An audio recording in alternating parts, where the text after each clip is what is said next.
मैं रामकृष्ण व्यास हाजिर हूँ वापस आपके सामने इंग्लिश विद आर के व्यास इन वेदांत एकेडमी। मैंने बताया था पिछले सेशन में कि हम प्रोनाउन के 1 बाय 1 वीडियो हम अपलोड करेंगे। अभी ये पर्सनल प्रोनाउन का सेकेंड वीडियो है जिसमें हम लेट का मतलब समझाएंगे कि how to use the let in the sentence. बहुत सारे बच्चों की समस्या रहती है कि लेट का उपयोग कैसे किया जाता है सेंटेंस में, और जब हम स्पोकन भी करते हैं तो लेट का बहुत बार प्रयोग होता है। तो लेट का मतलब क्या होता है और लेट का प्रयोग कैसे किया जाता है, तो आज मैं समझाऊंगा आपको कि लेट का प्रयोग कैसे किया जाता है और सेंटेंस में इसके बाद सब्जेक्ट आता है या ऑब्जेक्ट आता है। लेट का मीनिंग होता है करने दो या होने दो। हम किसी काम को करने देते हैं या होने देते हैं तो हम वहां पे लेट का प्रयोग करते हैं। आइए हम इसको डिटेल्स में पढ़ते हैं। लेट पर्सनल प्रोनाउन में एक टॉपिक है लेट, इसमें से क्वेश्चंस आएंगे। यूज ऑफ लेट, इसका मतलब होता है करने दो या होने दो, होने दो या ने दो, ये भी हो सकता है ने दो। किसी काम को करने देना, किसी काम को होने देना। जब किसी काम को हम करने देते हैं या होने देते हैं तो वहां पे लेट का प्रयोग किया जाता है। अब पहले इसका अपन रूल समझ लेते हैं।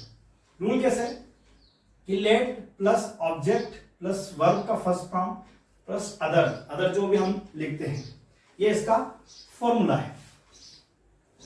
अब यहां पे लिखा एक सेंटेंस लिखा मैंने, let I do this work. Let I do this work, क्या ये सेंटेंस सही है? नहीं। क्यों? क्योंकि हमने यहां पे फॉर्मूले में लिखा है late plus object, late plus object. अब यहां पे आई क्या है? सब्जेक्ट है। लेट आई ऑब्जेक्ट नहीं है। मैंने पिछले पर्सनल प्रोनाउन के वीडियो में मैंने बताया कि आई क्या है? सब्जेक्टिव केस है। और आई का ऑब्जेक्टिव केस क्या होगा? तो देखो यहां पे सब्जेक्टिव केस ऑब्जेक्टिव केस, आई का हो जाएगा मी, यू का हो जाएगा यू, वी का हो जाएगा अस, दे का हो जाएगा देम, ही का हो जाएगा हिम, शी का हो जाएगा हर, इट का इट रहेगा। आई का मी, तो ऑब्जेक्टिव केस क्या है यहां पे? मी। तो वाक्य सही कौन सा हुआ? ये वाक्य, ये सेंटेंस रॉन्ग है। मैंने ये सेंटेंस इसलिए ऐसा समझाया क्योंकि एग्जाम में जो आपसे सेंटेंस पूछेंगे वही यही रहेगा कि लेट के बाद हमेशा ऑब्जेक्टिव केस का प्रयोग किया जाता है। इसलिए मैंने पूरा चार्ट समझाया था, और उस चार्ट को समझाते हुए मैंने एक बात भी कही थी कि जब तक ये चार्ट पूरा आपको याद नहीं होगा, वो जो प्रोनाउन चार्ट है, जब तक आपको पूरा याद नहीं होगा हमें टॉपिक समझने में प्रॉब्लम आएगी। तो सबसे पहले हमें क्या करना है? प्रोनाउन चार्ट को समझना है, और उस चार्ट में subjective case, objective case, possessive pronoun, उसमें ये सारी चीजें हमको पता चल जाएगी कि आई का सब्जेक्टिव केस क्या है, ऑब्जेक्टिव केस क्या है। और जब भी मैं बोलूंगा कि ये आई का सब्जेक्टिव केस है, ऑब्जेक्टिव केस है, तो आपके दिमाग में तुरंत क्लिक हो जाना चाहिए कि आई का सब्जेक्टिव और ऑब्जेक्टिव केस कौन सा है। तो आई के सेंटेंस कौन सा सही है? Let me do this work, मुझे ये काम करने दो। मान लीजिए somebody is disturbing you, आपको कोई व्यक्ति डिस्टर्ब कर रहा है, तो आप क्या कहोगे उसको हिंदी में ही कि प्लीज यार आप मुझे ये काम करने दो। तो इंग्लिश में हम उसको कैसे बोलेंगे? Let me do this work, please let me do this work, मुझे ये काम करने दो।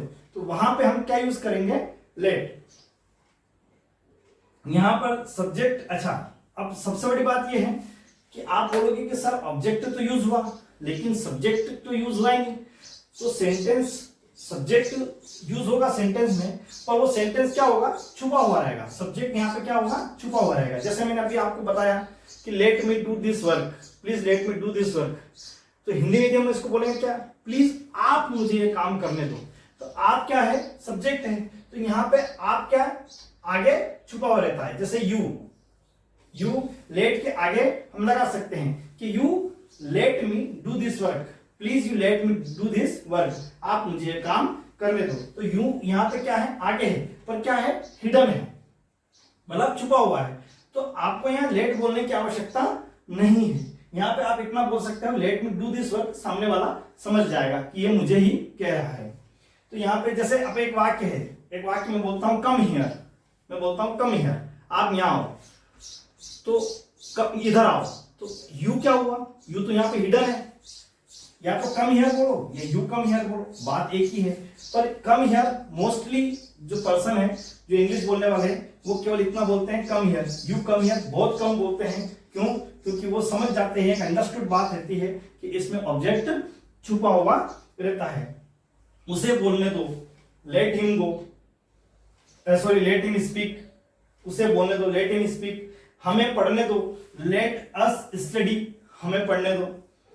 अगर दो ऑब्जेक्ट आ जाए, मान लीजिए यहाँ पे तो लेट अस स्टडी तो एक ऑब्जेक्ट, लेट हिम स्पीक तो एक ऑब्जेक्ट, लेकिन अच्छा इसमें सब्जेक्ट सॉरी वर्ब का क्या कौन सा फॉर्म यूज हो रहा है, फर्स्ट फॉर्म यूज हो रहा है। अब अगर दो ऑब्जेक्ट आ जाए, मान लीजिए ऐसा सेंटेंस आ जाए कि दो ऑब्जेक्ट आ जाए, तो उसमें क्या करना चाहिए यदि वाक्य में, तो उसमें दोनों जगह क्या होगा, ऑब्जेक्ट ही लगेगा। मतलब ऐसा नहीं है कि यहाँ पे यदि लेट के साथ लेट के बाद ऑब्जेक्ट लग रहा है तो यहाँ आपने आई गो कर दिया।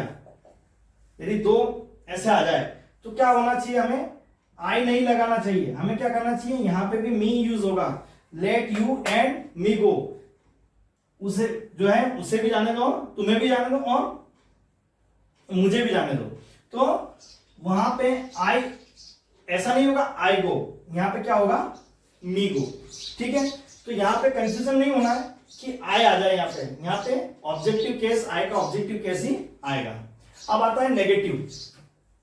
नेगेटिव में लेट का प्रयोग कैसे होता है। नेगेटिव में मैंने फॉर्मूला लिखा हुआ है, don't plus late plus object plus verb plus other. जैसे पहला सेंटेंस है,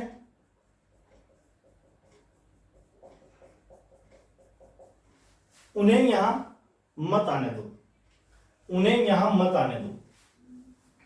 तो क्या होगा, सबसे पहले हम फॉर्मूले से लेंगे, डोंट लेट ऑब्जेक्ट, अब उन्हें तो दे का क्या होगा, दे का वे, और यदि हम उसका ऑब्जेक्टिव केस बनाएंगे तो क्या हो जाएगा, उन्हें, तो let them come here, don't let them come here, उन्हें यहां मत आने दो। सेकेंड है, अपने भाई को खाना मत खाने दो, तो don't let your brother eat food, अपने भाई को खाना मत खाने दो। उस लड़के को वहां काम मत करने दो, don't let that boy do their work. देखो आप फॉर्मूले के हिसाब से यदि आप चलोगे तो सिंपल सा लॉजिक है कि हम उसको तुरंत समझ जाएंगे कि डोंट फर्स्ट आ रहा है, फिर लेट, फिर जो है हम ऑब्जेक्ट का यूज करते हैं और डू देयर वर्क। ठीक है, उसे अपना काम खत्म मत करने दो, डोंट लेट हिम फिनिश। अब देखिए यहां पे उसे, तो उसे क्या है, यहां पे इंडिकेट नहीं किया हुआ है कि लड़का है कि लड़की है। यदि लड़का है तो हिज लग जाएगा और लड़की है तो हर लग जाएगा।